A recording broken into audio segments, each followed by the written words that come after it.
Hi everyone. I'd like to confront what people are calling this Revelation 12 sign for September 23rd. It is nothing but astrology. It's astrology, folks. It's divination. Now, let me just go through and show you that that is what it is. Let's look at the Bible. Let's look at the King James Bible.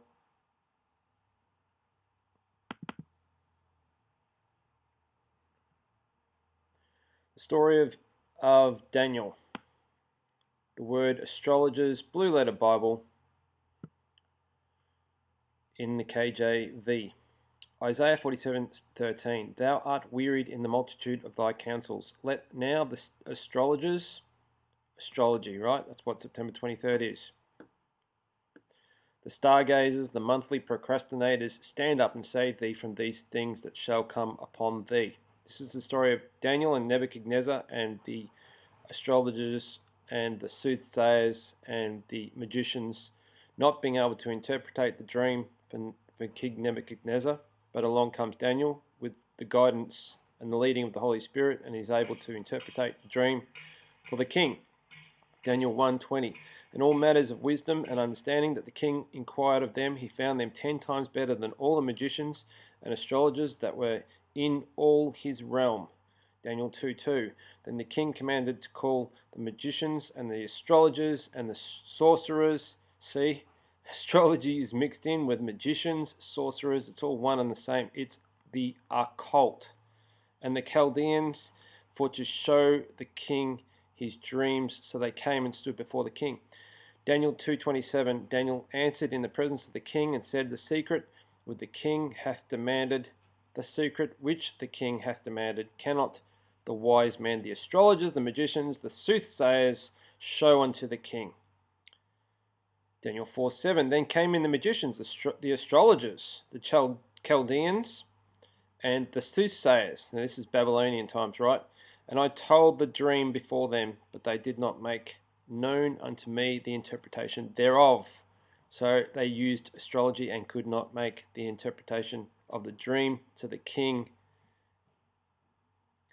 Daniel 5:7. The king cried unto aloud to bring in the astrologers, the Chaldeans, and the soothsayers. And the king spake and said to the wise men of Babylon. See, where did astrology come from? Babylon. Whosoever shall read this writing and show me the interpretation thereof shall be clothed with scarlet, chain of gold around his neck, and shall be the third ruler of the kingdom. Daniel 5:11. There is a man in thy kingdom in whom is the spirit of the holy gods, the one God, the God of the King James Bible. And in the days of thy father light and understanding and wisdom, like the wisdom of the gods, was found in him, whom the king Nebuchadnezzar, thy father the king, I say, thy father made master of the magicians, astrologers, Chaldeans, and soothsayers. Daniel 5:15. And now the wise men, the astrologers, have been brought in before me, that they should read this writing and make known unto me the interpretation thereof, but they could not show the interpretation of the thing. Wow, see, astrology holds no interpretation of biblical significance. Okay, let's look up the word divinators, because looking at the skies in regards to the stars, not in regards to the sun and the moon, but looking in regards to the stars is divination.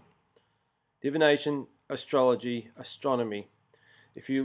They're going on about this Virgo, right? This constellation called Virgo. If we look at Virgo and you do the research on it, it goes all the way back to Babylonian pagan times.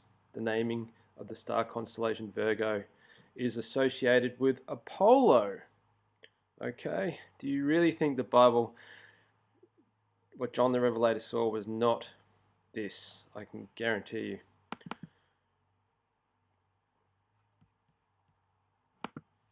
Okay, there's one verse in Ezekiel, and I just had it. Alright, I'm going to do part 2 to this. So stay tuned. Thanks for listening.